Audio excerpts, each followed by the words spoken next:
श्रीगुरुभ्यो नमः। श्रीशैलेशदयापात्रं धीभक्त्यादिगुणार्णवं यतीन्द्रप्रवणं वन्दे रम्यजामातरं मुनिं।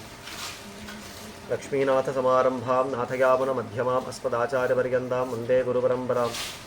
यो नित्यमच्युतपदाम्बुजयुग्मरुक्मव्यामोहतस्तरतराणि तृणाय मेने अस्मद्गुरोर्भगवतोस्य दयैकसिन्धोः रामानुजस्य चरणौ शरणं प्रपद्ये। मातापिता युवतयस्तनया विभूतिः सर्वं यदेव नियमेन मदन्वयानाम्। आद्यस्य नः कुलपतेर्वकुलाभिरामं श्रीमत्तदङ्घ्रीकुलं प्रणमामि मूर्ध्ना। भूतं सरस्य महदाह्वय भट्टनाथ श्रीभक्तिसारकुलशेखरयोगिवाहान् भक्ताङ्घ्रिरेणुपरकालयतीन्द्रमिश्रान् श्रीमत्पराङ्कुशमुनिं प्रणतोऽस्मि नित्यं। शुक्लाम्बरधरं विष्णुं शशिवर्णं चतुर्भुजं प्रसन्नवदनं ध्यायेत् सर्वविघ्नोपशान्तये। यस्य द्वरदवक्त्राद्याः पारिषद्याः परश्शतं विघ्नं निघ्नन्ति सततं विश्वक्सेनं तमाश्रये। व्यासं वसिष्ठनप्तारं शक्तेः पौत्रमकल्मषं पराशरात्मजं वन्दे शुकदातं तपोनिधिं। तत्त्वेन यश्चिदचिदीश्वर तत्स्वभावभोगापवर्गतदुपाय गतिरुदारः सन्दर्शयन्निरविनीतपुराणरत्नं तस्मै नमो मुनिवराय पराशराय. பராசர மகர்ஷி அனுகிரகித்திருக்கிற விஷ்ணு புராணத்திலே முதல் அம்சத்தினுடைய 3வது அத்தியாயத்தை அனுபவிக்க ஆரம்பித்தோம். கடந்த அத்தியாயம், அதாவது 2வது அத்தியாயத்தில் சொன்ன விஷயமானது எம்பெருமான் எப்படி இந்த சிருஷ்டியை பண்ணினான் அப்படின்னு காட்டினான். அதெல்லாம் நல்ல ஒரு விஸ்தரமாக அதை விவரித்ததுக்கப்புறம், அதாவது மூல பிரகிருத்தினா எப்படி இது இப்போ நம்ம பார்க்குற இந்த ஜெகத் உண்டா இருக்கிறது அப்படின்றத விஸ்தாரமாக பார்த்ததுக்கப்புறம், இப்போ 3வது அத்தியாயத்தால் காலத்தினுடைய பரிச்சேதம் என்ன அப்படின்னு காட்டுறேன். இதை நேற்றுக்கு ஒரு பாதி அனுபவித்தோம்னு வச்சுக்கோங்க. இந்த காலத்தினுடைய பரிச்சேதம் அப்படின்றத ஒரு பாதி அனுபவித்தோம். என்னவா ஆரம்பிக்கிறது? நிமேஷம் அப்படின்ற இடத்துல ஆரம்பிக்கிறது. நிமேஷம்னா கண் இமை கொட்டுற நேரம். அது எத்தனை இருக்கிறது அப்படின்னாக்கா, அதை சொன்னேன் ஆங்கிலத்தில் சொல்கிறச்ச 0.2 செகண்ட்ஸ் அப்படின்றா. 0.2 செகண்ட்ஸ்னால் அவ்வளோ சின்ன ஒரு சமயம், ஒரு செகண்ட் கூட இல்லை. 0.2 செகண்ட்னா ரொம்ப சின்ன சமயம். அத்தனை நேரத்துக்குள்ளே கண் இமை கொட்டுறது. அது அப்படி அந்த இமை கொட்டிருக்கோன்றது தெரியாமல் கூட அந்த இமை கொட்டிருப்போம். அந்த வேகத்தில் அது இமை கொட்டுறது அப்படின்னு பார்க்குறோம். அப்போ அதுக்கு நிமேஷம் அப்படின்னு பேர். அப்பேற்பட்ட நிமேஷங்கள் 15 சேர்ந்தால் அதுக்கு ஒரு காஷ்டை அப்படின்னு பேர். அந்த காஷ்டைன்றது 3.2 செகண்ட்ஸ் அப்படின்றோம். இப்போ நமக்கு ஆங்கிலத்தில் தெரிஞ்ச ஒரு மானத்தை வச்சு தான் நம்ம தெரியலாம். அப்போது நமக்கு கடியாரத்தில் 3 செகண்ட் 3.2 செகண்ட் ஓடினா என்ன சமயமோ அதுக்கு ஒரு காஷ்டா அப்படின்னு பேர். அப்பேற்பட்ட 30 காஷ்டைகள் சேர்ந்தால் ஒரு கலா அப்படின்னு பேர். அப்போது அது 1.5 நிமிஷம், அதாவது தோராயமாக 1 நிமிஷம் 35 செகண்ட் இல்லை 36 செகண்ட்னு வச்சுக்கோங்க. அந்த மாதிரி இருக்கும். அது ஒரு கலா அப்படின்னு பேர். அந்த மாதிரி 30 கலைகள் சேர்ந்தால் ஒரு முகூர்த்தம். அந்த ஒரு முகூர்த்தம் தான் 48 நிமிஷமாகும். அந்த முகூர்த்தம், அப்பேற்பட்ட முகூர்த்தமானது 2 நாளிகைகளாக இருக்கும். அதாவது 24 நிமிஷம் 2 நாளிகைகளாக ஒரு முகூர்த்தம் இருக்கும். அப்பேற்பட்ட 30 நாளிகைகள் சேர்ந்தால் ஒரு பகல், அதே மாதிரி 30 நாளிகைகள் சேர்ந்தால் ஒரு இரவு. இந்த மாதிரியாக இருக்கிறது ஒரு நாள். 60 நாளிகைகள் கொண்ட ஒரு நாள். இதுக்கு ஒரு தினம் அப்படின்னு பேர். இப்பேற்பட்ட தினங்கள் 15 போனால் ஒரு பக்ஷம். 2 பக்ஷங்கள் சேர்ந்தால், அதாவது சுக்லபக்ஷம், வளர்ப்பிறை தேய்பிறைன்னு சொல்கிறோமா இல்லையா, அந்த சுக்லபக்ஷம் கிருஷ்ணபக்ஷங்கள் 2 சேர்ந்தால் ஒரு மாதம். அந்த மாதிரி 2 மாதங்கள் சேர்ந்தால் ஒரு ருத்து. அந்த மாதிரி 3 ருத்துகள் சேர்ந்தால் ஒரு அயனம். இந்த மாதிரி 2 அயனங்கள் சேர்ந்தால் ஒரு வருஷம், ஒரு சம்வத்சரம். இப்போ எத்தனாச்சு? ஒரு 2 பட்சம் சேர்ந்தால் ஒரு மாதம். அந்த மாதிரி 12 மாதம் சேர்ந்தால் ஒரு வருஷம் அப்படின்னு அர்த்தம். அதுதான் 360 நாள் அப்படின்னு சொல்லிட்டு இருக்கோம். அப்போ 15 நாள் ஒரு பட்சம், 2 பட்சம்னா 30 நாள். அந்த மாதிரி 12 மாதம்னா 360 நாள் அப்படின்றோம்.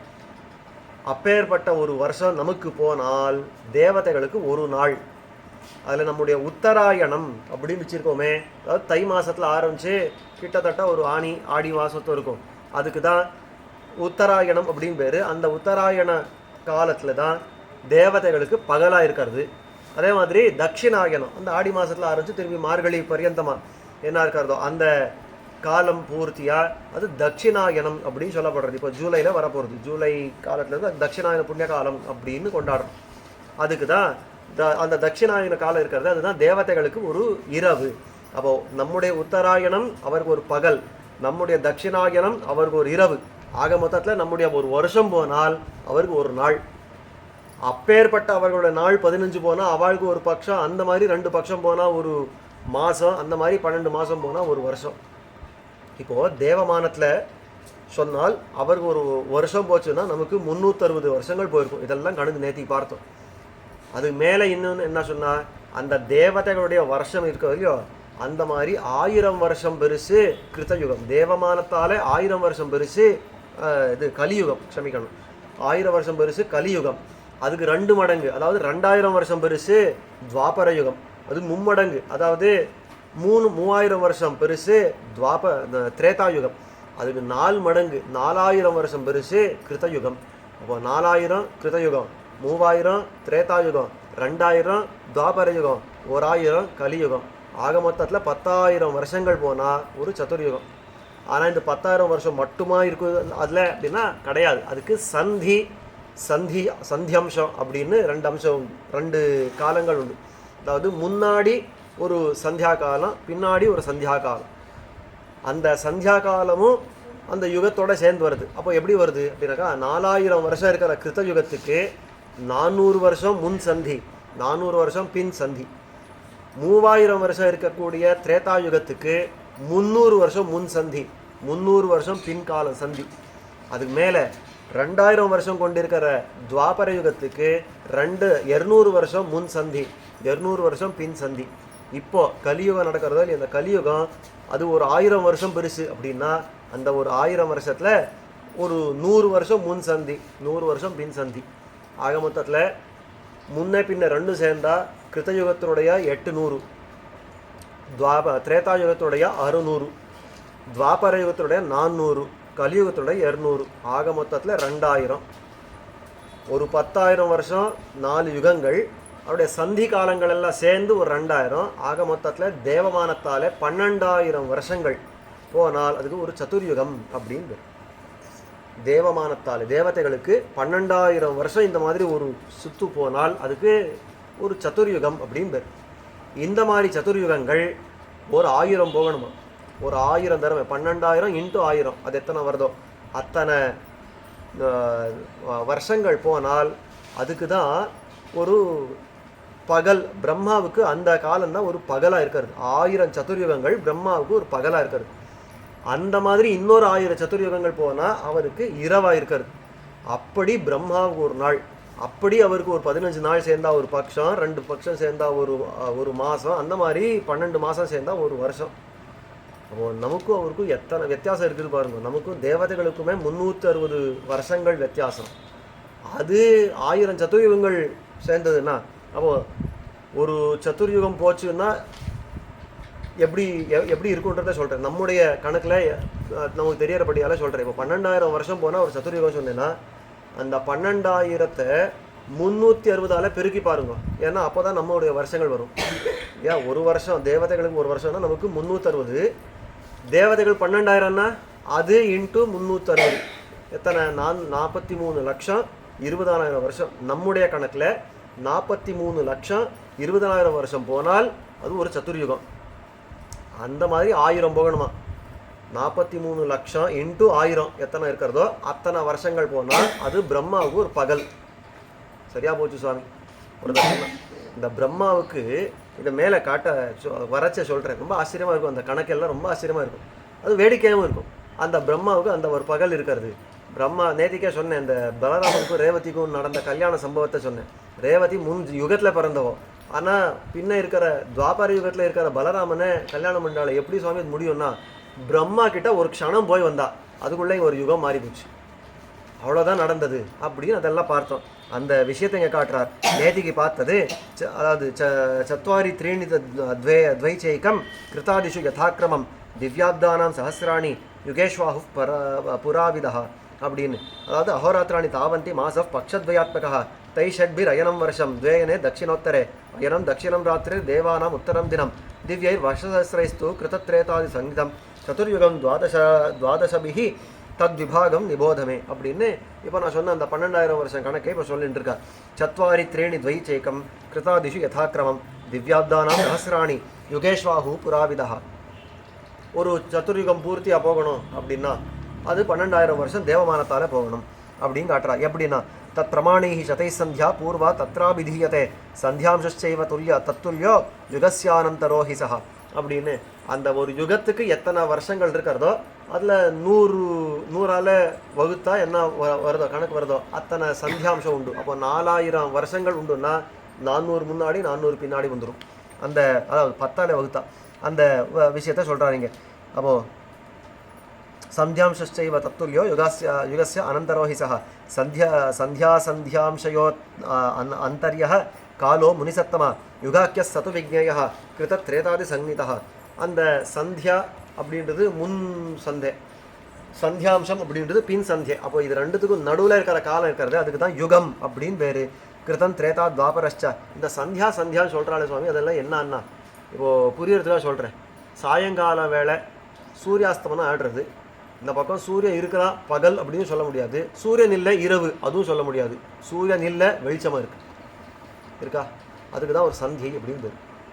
அதுவே பகல்லையும் கார்த்தால வேளை விடிய கார்த்தால பார்த்தா சூரியோதயம் ஆகிறதுக்கு முன்னாடி அருணோதயம் ஆகிடும். அந்த சூரியோதயம் ஆகலை, இன்னும் சூரியன் அது வெளியில் வரலை, சூரியன் வெளியில் வரலை, ஆனபடியால் இரவுன்னு சொல்ல முடியாது. அதாவது சூரியன் வெளியில் வரல ஆனால் இரவுன்னு சொல்லணும். ஆனால் வெளிச்சம் இருக்குது ஆனபடியால் இரவுன்னு சொல்ல முடியாது. இரவு சொல்கிறதா சொல்ல முடியாதுன்னா அதுக்கு தான் சந்தியா காலம் பேர். ஒரு பகல்னு சொல்ல முடியாது, இரவுன்னு சொல்ல முடியாது, அதுதான் சந்தியை அப்படின்னு பேர். சூரியன் வந்துட்டா பகல்னுவோம், சூரியன் இப்போ மறைஞ்சிருக்கான் இது இரவு அப்படின்னுவோம். நடுவில் இருக்கிற சந்தியா அதுக்கு தான் சந்தியா காலம்னு பேர். யுகத்துக்கும் இப்படி தான் வரும். முக்கியமான யுகம் வரதுக்கு முன்னாடி ஒரு ஒரு குறிப்பிட்ட கணக்கு அத்தனை வருஷங்கள், பின்னாடி அத்தனை வருஷங்கள், அதுதான் இந்த சந்தியாம்சம் அப்படின்னு 2 காட்டுறார். யுகாக்கிய சது விஜ்ஞேய கிருத திரேதாதி சங்கீதா கிருதம் திரேதா துவாபரஷ்ச கலிச்சைவ சதுர்யுகம் புரோச்சதே தத் சஹசிரம் ச பிரம்மணோ திவசம் முனே. இந்த மாதிரி கிருத திரேதா துவாபர கலியுகங்கள் அப்படின்னு 4 யுகங்கள் போனால் அதுக்கு ஒரு சதுர்யுகம் அப்படின்னு பேர். சதுர்யுகம் தான் 4 யுகங்கள். அந்த ஒரு சதுர்யுகம் போச்சு அப்படின்னு கணக்கு. இந்த மாதிரி 1000 சதுர்யுகங்கள் போனால் பிரம்மாவுக்கு ஒரு பகல். பவந்தி பரிமாணம் சதேஷாங் காலகிருதம் சுணு. ஆனால் ஒரு வேடிக்கை, இப்போது பிரம்மாவுக்கு ஒரு பகல் அத்தனை பெருசாக இருக்குதுன்னு பார்த்தோமா, அந்த ஒரு பிரம்மாவுடைய ஒரு பகலுக்குள்ளே எத்தனை காலங்கள் அதாவது எத்தனை கால பரிமாணங்கள் இருக்கிறது, எத்தனை விஷயங்கள் நடக்கிறது அப்படின்றத மேல்கொண்டு சொல்கிறார். சப்தர்ஷய சுராக சக்ரஹ மனு தத் சூனபோ நிருபாக ஏககாலேகி சிருஜ்யந்தே சம்ஹ்ரியந்தேச்ச பூர்வவத். அந்த பிரம்மாவினுடைய ஒரு பகலுக்குள்ளே தான் இத்தனை பேர் உண்டாரா திரும்பி அழிகிறா. யார்? சப்தர்ஷிகள், சுரர்கள், தேவதைகள், சக்ரன், அந்த தேவதைகளுக்கெல்லாம் ராஜாவான இந்திரன், மனு, அந்த மனுவினுடைய பிள்ளைகள், எல்லாரும் அந்த பகல் வேளையில் தான் சிருஷ்டிக்கப்படுறா அப்படின்னு காட்டுறா. ஏக காலே சிருஜந்தே, ஒரே காலத்தில் இவாளெல்லாம் சிருஷ்டிக்கப்படுறா, அதே காலத்தில் அவள் சம்ஹாரமும் அடையிறா. சிருஜந்தே சம்ஹ்ரியந்தேச்ச பூர்வவதி. சதுர்யுகானாம் சங்கியாத்தா சாதிகா ஏகசப்ததி மன்வந்தரம் மனோகாலா சுராதீனாம் சத்தமா. இந்த மனு அப்படின்னு சொன்னேனே, இந்த மனு அப்படின்ற ஒரு வியக்தி இல்லை, அது ஒரு பட்டம். அந்த மனு அப்படின்ற பட்டத்துக்கு பல பேர் வந்து அங்கே உட்கார்ற. இப்போ ராஜா அப்படின்னு சொல்கிற மாதிரி மனுன்றது யார் அப்படின்னா ஒரு குறிப்பிட்ட காலத்துக்கு நம்ம ஆள்றவர். புரியறதுக்காக சொல்கிறேன். இப்போ தேர்தல் நடந்தது, அடுத்த 5 வருஷத்துக்கு ஏதோ ஒரு கவர்மெண்ட் இருக்கும், அவள் தான் இந்த ராஜ்யத்தை ஆள்றா, இந்த மாநிலத்தை ஆள்றா அப்படின்னு சொல்கிறோம். அது மேலே இந்த சென்ட்ரலில் இப்போ எலெக்ஷன் வரப்போகிறது, இன்னும் 2 வருஷத்தில் வரப்போகிறது, அப்போ குறிப்பிட்ட காலத்துக்கு அவள் இந்த தேசத்தை ஆள்றா அப்படின்னு சொல்கிறோம். அந்த ஆள்ற ஒரு பதவி இருக்கிறத, அதுக்கு தான் பதவின்னு பேர். முதல்வர் இல்லை முதலமைச்சர் அப்படின்றோம், இல்லை பிரதானி அப்படின்றோம், இந்த மாதிரி எல்லாம் சொல்கிறச்சு அது பதவி, அது வியக்தி இல்லை. அந்த பதவிக்கு எந்த வியக்தி வந்தாலும் அதே பேரோட தான் கூடப்படுறான், அழைக்கப்படுறான் இல்லையா. அந்த மாதிரி மனு அப்படின்றது அந்த மாதிரியான ஒரு பதவி.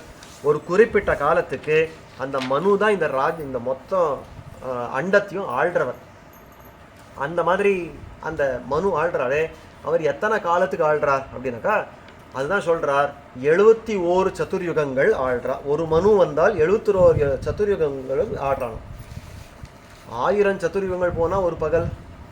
அந்த 1000ல் 71 ஒரு மனு ஆள்றா அப்படின்னா எத்தனை மனுக்கள் இருக்கணும்? தோராயமாக ஒரு 14 மனுக்கள் இருக்கணும். 14 × 71, 14 × 71 கிட்டத்தட்ட 1000 வந்து சேரும் இல்லையா.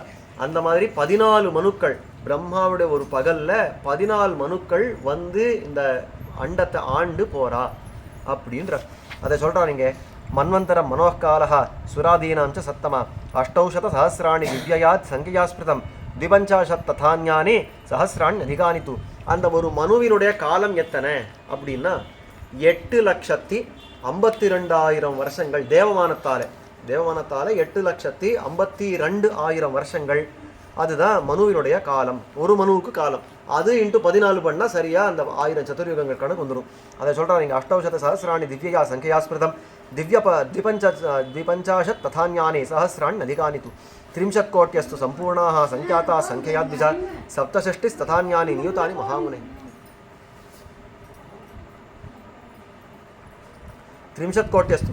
சரி, 8,52,000 தேவமானத்தாலே நம்முடைய வருஷ கணக்கு சொல்லு சுவாமின்னா, ஒரு மனு ஆள்ற நம்முடைய கால கணக்கு சொன்னால் 30 கோடி. 30 கோட்டியஸ்து சம்பூர்ணாக சங்கியாதா சங்கையா 67 ததான்யானி நியுதானி மகாமுனே. 30,67,20,000 வருஷங்கள். இத்தனை காலத்துக்கு ஒரு மனு ஆள்றார். இந்த மாதிரி 14 மனுக்கள் இருப்பா. அதுதான் ஒரு 1000 சதுர்யுகம் அப்படின்றத காட்டுறார். விம்சதிஸ்து சஹசிராணி காலோயம் அதிகம் நான் திரும்ப ஒரு சொல்கிறேன், கேட்கறதுக்கு நல்லா இருக்கும், பெருசாக இருக்கும் இல்லையா? அப்போ 30,67,20,000 வருஷங்களாம் ஒரு மனு ஆள்றது. அவ்வளோ காலத்துக்கு ஒரு மனு ஆள்றார் அப்படின்னு காட்டினார். இப்போது சும்மா உட்காந்துருக்கச்சே இதெல்லாம் கணக்கு போட்டு பார்த்தேன். இந்த பிரம்மா இருக்காரோ இல்லையா, ஒரு பகல் இருக்கிறதோ இல்லையோ, அப்போ அந்த ஒரு பகல் மொத்தமே ஒரு 1000 சதுர்யுகங்கள். அந்த 1000 சதுர்யுகங்கள் அதில் ஒரு 14 மனுக்கள் வந்து போகிறா அப்படின்னா அந்த காலம், அந்த 1000 சதுரங்கள் 12 அவர் 12 மணிக்காலம் மணி நேரம் வச்சுக்கோங்க. ஏன்னா 12 மணி நேரம் தானே ஒரு பகல், இன்னொரு 12 மணி நேரம் ஒரு இரவு அப்படின்றோம்.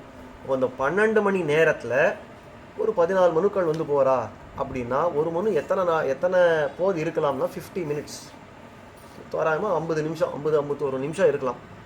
அந்த 50 இல்லை 51 நிமிஷம், பிரம்மாவுக்கு ஒரு 50 நிமிஷம் போச்சு, 51 நிமிஷம் போச்சுன்னா அடுத்த மனு வந்துடுவார். ஒரு மனு போயிடுவார், அடுத்த மனு வந்துடுவார். இன்னொரு 50 நிமிஷம் போச்சுன்னா அது அடுத்த இன்னொரு மனு வந்துடுவார், பழைய மனு போயிடுவார்.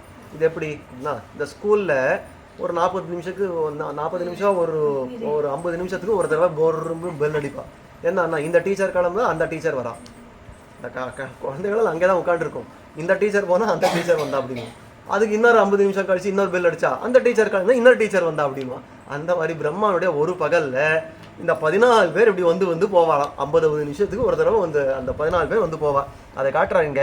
67 ததான்யானி நியுதானி மகாமனே விம்சதிஸ்து சஹசிராணி காலோயம் அதிகம் வினா மன்வந்தரஸ்ய சங்கேயம் மானுஷை வத்சரை த்விஜா. இதெல்லாம் கணக்கு சொல்லிட்டார். ஒரு மன்வந்தரம்னா எத்தனை பெருசு, மன்வந்தரம்னா மனுவினுடைய காலம், அது எத்தனை பெருசாக இருக்கும் அப்படின்றத காட்டுவிட்டார். 30,67,20,000 வருஷங்கள் போனால் அதுக்கு ஒரு மன்வந்தரம் அப்படின்னு பேர். சதுர்தச குணோஹேஷ காலோ பிராம மகாஸ்மிருதம்.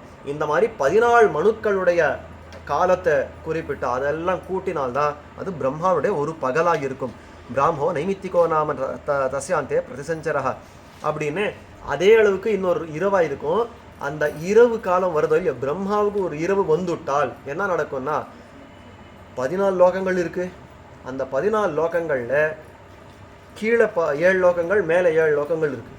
அந்த கீழே 7 லோகங்களும் மேலே 3 லோகங்கள் பர்யந்தமாக ஒரு 10 லோகங்கள் காணாமல் போயிடும். அத்தள சுத்தள அத்தள வித்தள சுத்தள ரசாத்தள தலாத்தள மகாத்தள பாத்தாளங்கள்னு கீழே 7 லோகங்கள். மேலே பூஹு புவஹா சுவஹா. பூமின்னா நாம் இருக்கிற லோகம். இந்த பூஹு மேலே இருக்கிற புவஹா, அதுக்கு மேலே இருக்கிற சுவஹா தேவலோகம். சுவஹான்னா தேவலோகம். இந்த தேவலோகம் பர்யந்தமாக எல்லாமே காணாமல் போயிடும். எல்லாமே பிரளயத்தில் போயிடும். அதாவது ஜலம் எல்லாமே ஒரு ஜலமாக ஆகிடும். அதுக்கு மேலே சுவாமின்னா அந்த மேலே இருக்கிற லோகங்கள்லாம் அப்படியே இருக்கும். இது எப்படி புரியலையேன்னார் ஒருத்தர். அதுக்கு சொன்னேன், இந்த ஒரு 10-12 வருஷத்துக்கு முன்னாடி ஒரு வெள்ளம் வந்தது பாருங்க. இந்த வெள்ளம் வந்ததுனாலேயே கிரவுண்ட் ஃப்ளோர் ஃபர்ஸ்ட் ஃப்ளோர் எல்லாம் ஜலத்தால் ஆவரிச்சிருச்சு. அதுக்கு மேலே செகண்ட் ஃப்ளோரில் எல்லோரும் டெரஸில் போய் உட்காந்துட்டா. பார்த்தோமா இல்லையோ, நடந்த சம்பவம் தானே. அப்போ கீழே எல்லாம் வெள்ளம் வந்துடுத்து, ஜலம் எங்கே கிரவுண்ட் ஃப்ளோர் எல்லாம் ஆவரிச்சுடுத்து, முதல் மாடி வரைக்கும் ஆவரிச்சுடுத்து. அப்போ கிரவுண்ட் ஃப்ளோரில் ஃபர்ஸ்ட் ஃப்ளோரில் இருக்கிறவங்க என்ன பண்ணா சுவாமின்னா, படிக்கட்டு ஏறி போய் டெரஸில் உட்காந்துருந்தா. 2ஆம் மாடியில் 3ஆம் மாடியில் இல்லை டெரஸில் ஏறி உட்காந்துருந்தா. இதே காரியம் தான் இங்கும் நடக்கும். இந்த தேவதைகள் லோகம் வரைக்கும் போயிடுமா, அவள் எல்லாம் எங்கே போயிடுவான்னா மேலே ஏறி அடுத்த லோகத்துக்கு போயிடுவாளா. மகத்து ஜனலோகம் வரைக்கும் எல்லாம் போயிடுவா. அங்கே ஏறி உட்காந்துருவா. மகர்லோகத்தில் அவ்வளோவா வாசம் பண்ண முடியாது. ஆனபடியில் மேலே ஜனலோகத்தில் போய் உட்காந்துருவா. இந்த வெள்ளம் எல்லாம் இறங்கியதுக்கு திரும்பி கீழே வந்து உட்காருவா. அந்த லோகங்கள் திரும்ப சிருஷ்டிக்கப்படும். இதுதான் என்ன எப்போ நடக்கும்னா பிரம்மாவோட ஒரு இரவு வந்தால் இந்த பாதி பிரளயம், இதுக்கு தான் நைமித்திக பிரளயம்னு பேர். மகா பிரளயம்ன்றது பெரிய பிரளயம், பிரம்மாவுக்கே ஆயுஸ் முடிஞ்சிருக்குன்னா அது மகா பிரளயம், பிராகிருத பிரளயம்னு பேர். இப்போ இருக்கிற நைமித்திக பிரளயம் சொல்றார், ரெண்டாவது விதமா பிரளயம். இந்த நைமித்திக பிரளயம்னா ஒரு நிமித்தம், ஏதோ ஒரு காரணம், ஒரு காலம் விசேஷம் வந்தது, அதனால நடக்கிற பிரளயம்னா இந்த 10 லோகங்கள் 14ல் 10 லோகங்கள் போயிடும், பாக்கி 4 லோகங்கள் தான் இருக்கும். அது நைமித்திக பிரளயம்னு சொல்லப்படுறது. அதை இங்கே காட்டுறார். பிராமோ நைமித்திகோ நாம தஸ்யாந்தே பிரதிசஞ்சரஹ ததாஹி தஹ்யதே சர்வம் திரைலோக்கியம் பூர்புவாதிக்கம் ஜனம் பிரயாந்தி தாபார்த்தா மகர்லோக நிவாசினஹா அப்படின்னு எப்படி போகும், எப்படி இதெல்லாம் அழியும்னா முதல்ல 14 லோகங்களும் பூஹு புவஹா சுவஹான்னு தேவலோகம் பரியந்தமாக மொத்தமே எரிஞ்சிடுமா, அக்னியில் எரிஞ்சு போயிடும் அப்படின்னு காட்டுறார். அந்த அந்த வெப்பத்தை தாங்க முடியாமல் அந்த அடுத்த லோகத்தில் இருக்கிறவா மேலே ஏறிடுறா அப்படின்னு காட்டுறது. ஜனம் பிரயாந்தி தாபார்த்தா மகர்லோக நிவாசனா ஏகாரணவேது திரைலோக்கிய பிரம்மா நாராயணாத்மகா போகிசையாங்கதேதே திரைலோக்கிய கிராசபிரம்ஹிதா அப்படின்னு அந்த எல்லா லோகங்களையும் அழிச்சாச்சோ இல்லையோ, அதெல்லாத்தையும் தன் பக்கத்தில் வசத்தில் எடுத்துனாச்சோ இல்லையோ, இப்போ அதெல்லாத்தையும் ஜலத்தில் எல்லாம் போட்டுட்டு ஏகாரணம்னா ஒரே ஜலம், ஒரு நீராக மொத்தம் 14 லோகங்களும் ஒரு நீராக கலந்து இருக்கிறது, இப்போ ஒரே ஜலமாக இருக்கிறது. அந்த மாதிரி ஜலமாக இருக்கக்கூடிய அந்த ஜலத்திலே அதுக்கு தான் பிரளய ஜலம் அப்படின்னு பேர். அந்த இடத்துல ஒரு போக செய்ய ஒரு படுக்கை விரிச்சுட்டு பெருமாள் தூங்கி போடுவார். எத்தனை காலத்துக்குன்னா பிரம்மாவுடைய ஒரு இரவு போகிற வரைக்கும் அவருக்கு வேற எந்த காரியமும் இல்லை. சரி நீயும் தூங்கு நானும் தூங்குறேன், தூங்கி போடுவார் பெருமாள். அதுதான் காட்டுறாருங்க. ஏகாரணவேத்து திரைலோக்கிய பிரம்மா நாராயணாத்மகா போகசையான் கதஷேதே திரைலோக்கிய கிராசபிரம்ஹிதா ஜனஸ்தைர் யோகிபிர்தேவச்சிந்தியமானோ அப்ஜசம்பவ தத்பிரமாணம் ஹிதாம் ராத்திரிம் ததந்தே சிருஜதே புனः. அதே காலத்துக்கு ஒரு பகல் இருந்த அதே காலத்துக்கு ஒரு 1000 சதுரயுகங்களுக்கு பிரம்மா தானும் தூங்கி போடுவார். அதுக்கு அப்புறம் திரும்பி முழிச்சவர் மறுநாள் கார்த்தால எழுந்து திரும்பவும் அந்த விட்டு போன அந்த லோகங்கள் எல்லாம் இருக்கிறது இல்லையா, அது நாசமடைஞ்ச லோகங்கள் எல்லாம் இருக்கிறது இல்லையா, அதெல்லாத்தையும் சிருஷ்டிச்சு திரும்பவும் மேல் கொண்டு சிருஷ்டி கிரமத்தை எல்லாம் தான் பண்ணுவார் அப்படின்னு காட்டுறார். ஏவம் து பிரம்மணோ வருஷம் ஏவம் வருஷசதம் செய்யத்து சதம் ஹி தஸ்ய வருஷானாம் பரமாயுர் மகாத்மனஹா. இந்த மாதிரி பிரம்மாவுக்கு ஒரு நாள் சொல்லிட்டு பகல் எல்லாம் சிருஷ்டிக்கிறார், 14 மனுக்கள் எல்லாம் கொண்டு வரார். கடைசியில் ராத்திரி ஆனால் 10 லோகங்கள் வரைக்கும் அதை எரித்து அதை ஜலத்தில் போட்டு தான் தூங்கி போயிடுவார் அப்படின்னு பார்த்தோமே. இந்த மாதிரி பிரம்மாவுக்கு ஒரு நாள் நடந்ததே. இந்த மாதிரி ஒரு வருஷம் வச்சுக்கோங்க, 360 நாள் போனால் அவருக்கு ஒரு வருஷம். அந்த மாதிரி அவருக்கு 100 வருஷம் ஆயுசு, பிரம்மாவுக்கு 100 வருஷம் ஆயுசு. அந்த 100 வருஷத்துக்கு தான் ஒரு பரம் அப்படின்னு பேர். பிரம்மாவுடைய 100 வருஷத்துக்கு பரம் அப்படின்னு பேர். அதுதான் மொத்த சிருஷ்டியினுடைய காலம் அப்படின்றார். ஒரு பரம் போச்சுன்னா மொத்த சிருஷ்டியை காணாமல் போயிடும். ஒரு நாள் முடிஞ்சா 10 லோகங்கள் காணாமல் போயிடும். ஒரு பரமே முடிஞ்சுக்கிட்டா மொத்தம் சிருஷ்டியே காணாமல் போயிடும். மூல பிரகிருத்தியா போய் சேர்ந்து ஒன்றுமே இருக்காது. ஒன்றும் தேவும் உலகம் உயிரும் மொத்தம் யாரும் இல்லாமன்னு ஆழ்வார் பாடினாரே, அந்த நிலை வந்துடும் அப்படின்னு காட்டுறார். ஏவம் து பிரம்மணோ வருஷம் ஏவம் வருஷசதம் செய்யது சதம் ஹி தஸ்ய வருஷாணாம் பரமாயுர் மகாத்மனஹா ஏகமஸ்ய வியதீதம் து பரார்த்தம் பிரம்மணோ நகா. இதெல்லாம் பெருசா அப்படின்னு கேட்டுட்டு இருந்தார் மைத்ரேயர். அவ்வளோ பெருசா காலம் எல்லாம் நன்னா இருக்கே. அதெல்லாம் கேட்கறதுக்கெல்லாம் கேட்டுட்டு பராசரத்தை கேட்டா, சுவாமி இப்போ நாம் எந்த காலத்தில் இருக்கோம், பிரம்மாவுக்கு என்னவா நடக்கிறது, இப்போ பிரம்மாவுக்கு பகலா ராத்திரியா, இப்போ இத்தனை கேட்டோமே. இப்போ திடீர்னு ஒரு கேள்வி, பிரம்மாவுக்கு இப்போ பகல் நடக்கிறதா ராத்திரி நடக்கிறதுன்னா கொஞ்சம் கூட சந்தேகமே இல்லாமல் பகல் நடக்கிறதுன்னு சொல்லணும். ஏன்னா இன்னும் நம்ம இருக்கோமே இல்லையோ, பூலோகம் இன்னும் இருக்கோ இல்லையோ, நாம எல்லாம் உட்காந்து பேசிட்டு இருக்கோமே, அப்போ பகல் தான் நடந்துட்டு இருக்கு. ஏன்னா ராத்திரியா இருந்தால் நம்ம பேசுறதுக்கு இந்த பூலோகமே இருந்திருக்காது முதல்ல, புரியுதா? அப்போ பகல் நடக்கிறதுன்றது தெரிஞ்சு போச்சு. சரி, பகல் நடக்கிறது, ஆனால் 100 வருஷம் ஆயுஸ்ல எந்த பகல் நடக்கிறதுன்னு தெரியலையே அப்படின்னா அதுக்கு தான் பராசரர் அடுத்து 2 ஸ்லோகங்கள் காட்டுறார். ஏகமஸ்ய வியதீதம் து பரார்த்தம் பிரம்மணோ நகா. அந்த பிரம்மாவுக்கு 2 பரார்த்தம். பரம் அப்படின்னா ஒரு 100 வருஷம்னா பரார்த்தம் என்னாருது, அதில் ஒரு பாதி 50 வருஷம் 50 வருஷமா 2 பிரிச்சாலா, அதில் ஒரு 50 முடிஞ்சுது சொல்றாரு. இப்போ என்ன நடக்கிறது பிரம்மாவுக்குன்னா ஒரு 50 முடிஞ்சது. ஏகமஸ்ய வியதீதம் து பரார்த்தம் பிரம்மணோ நகா தஸ்யாந்தே பூன் மகாகல்பா பாத்ம இத்யபிவிஸ்ருதா. அந்த 50 வருஷத்தினுடைய முடிவில் ஒரு மகாகல்பம். சாரி, கல்பம் அப்படின்னாலே ஒரு நாள், பிரம்மாவுடைய ஒரு நாளுக்கு கல்பம்னு பேர். இல்லை ஒரு மகாகல்பம் நடந்தது அப்படின்ற. என்ன மகாகல்பம்னா என்னன்னா அவனுடைய பர்த்டே, ஹாப்பி பர்த்டே, அவன் பிறந்த நாள், அந்த பிரம்மா பிறந்த நாள் அன்னைக்கு தான் கடந்து போயிருக்கு. இப்போ தான் கடந்து போயிருக்கு. அந்த பிரம்மாவுடைய பிறந்த நாள் கடந்து போயிருக்கு, அதுக்கு தான் பாத்மம் அப்படின்னு பேர். அது முடிஞ்சு அவர் பர்த்டே அன்னைக்கு அதெல்லாம் சாப்பிட்டு தூங்கி மறுநாள் எழுந்திருக்கார். அந்த ரெண்டாவது அந்த பர்த்டே கடந்த அடுத்த நாள் தான் இப்போ நடந்துட்டு இருக்குன்றார். த்விதீயஸ்ய பரார்த்தஸ்ய வர்த்தமானஸ்ய வைத்விஜா வாராக இது கல்போயம் பிரதமஹா பரிகீர்த்திதா. அந்த ரெண்டாவது பரார்த்தத்தில் இதுதான் முதல் நாள். அப்போ என்ன அர்த்தம்? பர்த்டே முடிஞ்சு அடுத்த வருஷத்தில் இது முதல் நாளாக இருக்குது. 51வது வருஷத்தில் முதல் நாள் கடந்துட்டு இருக்கார் பிரம்மா. அதுக்கு தான் வராக கல்பம்னு பேர். இன்னைக்கு நம்ம எல்லாம் சங்கல்பம் பண்ணுறச்சே ஸ்வேத வராக கல்பம், ஸ்வேத வராக கல்பம் சங்கல்பம் பண்ணுவோம். அதுதான் இந்த பேர் சொல்கிறான். அந்த ஒரு கல்பத்துக்கும் பேர் உண்டு. அதில் இப்போ வராக கல்பம் நடக்கிறது அப்படின்னு சொன்னா எப்படி சுவாமி ஏன் வராக கல்பம்னா அந்த கல்பத்தில் இப்போ ஆரம்பிச்ச இந்த கல்பத்தில் முதல்ல வராகனா அவதாரம் எடுத்துட்டார் பெருமாள். அந்த ஸ்வேத வராகனா அவர் அவதாரம் எடுக்கவே ஸ்வேதவராக கல்பம்னே பேரை அடித்ததுக்கு இந்த கல்பத்துக்கு இப்படி பேர் அப்படின்னு சொல்கிறதோட இந்த 3வது அத்தியாயம் முடியறது. இப்போ இன்னும் வேடிக்கையான ஒரு விஷயம், இப்போ பிரம்மா இருக்கார், பகலாக இருக்கிறது தெரியறது, 51வது வருஷத்தில் முதல் நாள்ன்றது தெரியறது. இப்போ டைம் என்ன சுவாமி பிரம்மாவுக்குன்னு ஒருத்தர் பகல் நடக்கிறது, அது என்ன கார்த்தால வேலையா, மத்தியான வேலையா, இல்லை முடிகிற வேலையா, என்ன டைம் அப்படின்னா அதெல்லாம் கணக்கிட்டு பார்த்தா ரொம்ப ஆச்சரியமாக வரும். எப்படி தெரியும் இல்லைனாக்கா, இப்போ 1000 சதுர்யுகங்கள் போனால் ஒரு பகல் அப்படின்னு பார்த்தோமா, அப்போ 12 மணி நேரங்கள், அந்த 12 மணி நேரங்களில் ஒரு 1000 சதுர்யுகம் போகணும் அப்படின்னா அதை வகுத்து பார்த்தா ஏதோ 0.028 அப்படின்னு ஏதோ ஒன்று வருது. அது அந்த பர்சன்டேஜ் வருது, அந்த 2.8% வருது. அந்த 2.8% அந்த ஒரு பகலில் 2.8%னா என்னவா இருக்கும் அப்படின்னா ஒரு 20 நிமிஷம் தான். அதான் ஒரு 20 நிமிஷம் இல்லை, ஒரு 43 செகண்ட் தான். அப்போது ஒரு சதுர்யுகம், நமக்கெல்லாம் ஒரு சதுர்யுகம் போச்சுன்னா பிரம்மாவுக்கு ஒரு 43 செகண்ட் போயிருக்கும், ஜாஸ்தி இல்லை.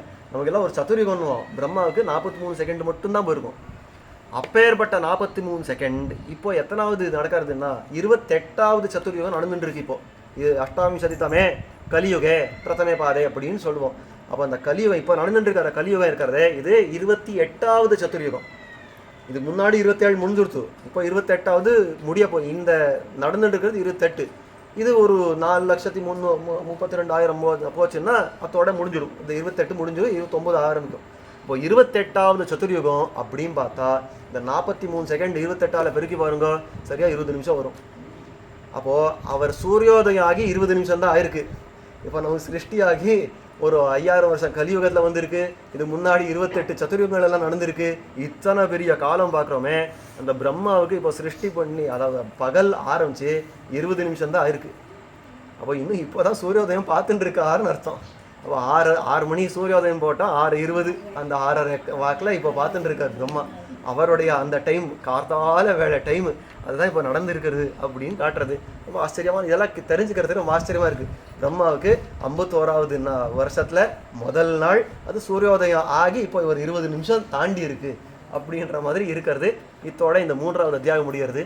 இது மேலே 4வது அத்தியாயத்தில் இனிமே கதையாக சொல்ல போகிறார்.